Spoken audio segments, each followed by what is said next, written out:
Hey everybody, it's Frankie-Lou. I'm coming to you today to our mountainside homestead here in the Canadian Rockies, and I'm getting ready to set up a food forest today, a Zone 3 food forest. Now the first thing that's really important about choosing a site for a food forest is to make sure that you have your location right, and I believe I found the perfect place on the homestead for a food forest because this is south facing, whereas a lot of food forests are out in the open. I know that these plants that I'm going to put in here, these perennials and these trees and these vines, they're going to thrive a lot more if they have a place where there can be a heat sink and some shelter from the worst of the winds and stuff. So we've got this beautiful raw wood shelter here, and what I've got to do is prepare the site to put down some good soil, get ready to start doing my plantings. And I will show you in later videos how we do the food forest and the success of planting from tall down to short and vining, etc. Now, if I had decided to do this back in the fall, that would have been ideal, because at that point it would have been smart to put down something, either black tarp or pallets that would kill all the weeds that were there. Didn't think of this until this spring. What we've done is we've done a quick whipper swipper over all of the many weeds and grass that was growing up here, which would have been killed if we had put the tarp down in fall. So if you do start thinking, this is a little caveat, that if you are thinking about a food forest, if you do it before the winter and choose your site beforehand, that's going to be great. But no worries. What we're doing now is we've done a whipper swipper, and we're going to place down a very dense layer of cardboard.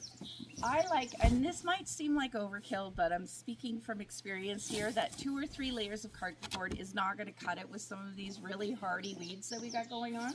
So I'm probably going to put down 6 to 8 layers of cardboard.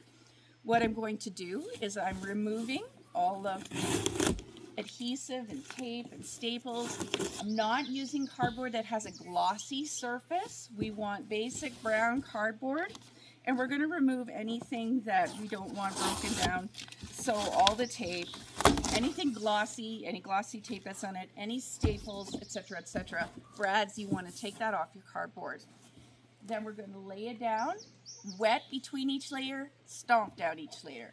And so what we're trying to do there is to sort of form a nice kind of cardboard shell over our soil, over the surface here. And then later on, I'm going to be putting good soil on top of that. So I'm going to get started here. This is going to take me a while. I may have enough cardboard to do this whole section today. I may not.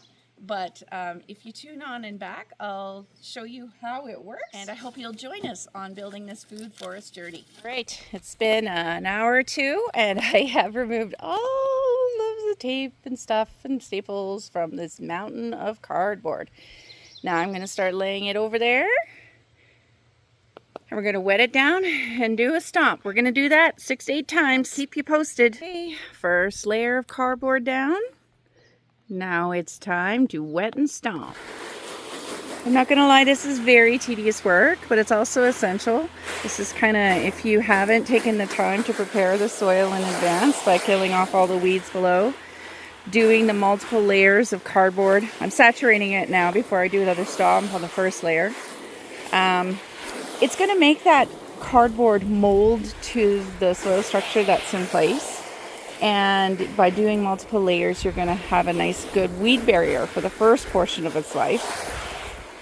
Then it will start to degrade, but that's good news, because the cardboard is actually a really great nutrient and feeder to both the plants that you're planting and all of the wonderful worms and biome that lives in the soil below. So you're actually taking a waste product and making into something that's absolutely a positive. Okay, gotta get back to work. Time for layer 2. Good rule of thumb to keep in mind is however much cardboard you think you're going to use, double it. And you still won't have enough, trust me. Time to start wetting and stomping layer number 2. For layer 3. As you can see, big pieces like refrigerator boxes, rolls that people have used for packing large items are definitely the golden goose here. Time for layer 5. Time for the sixth and last layer, and I'm going to try to focus mostly on using ram board because it'll seal in everything nicely before I get the dirt on. Hey everybody, it's Frankie-Lou. We're on the second day of our food forest building journey. As you know, yesterday I did spend the day getting this cardboard down, and we probably spent 5 hours doing that all together because we removed all the tape and crap from the cardboard, lay it down, watered in between layers, stomped it, and as you can see, I have a really nice cap. Really, really happy with it, how it turned out.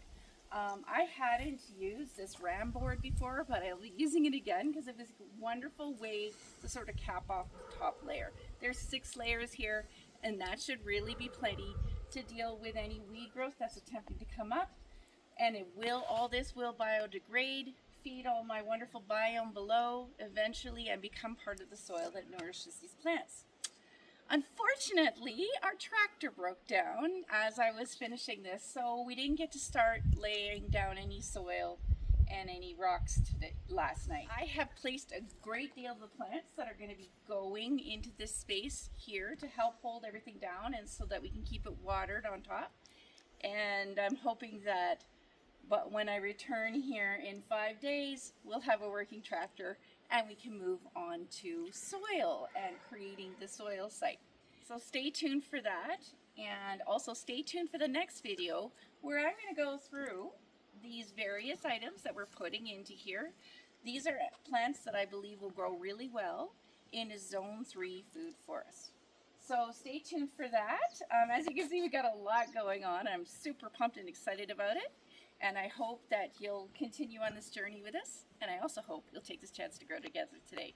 Have a good one.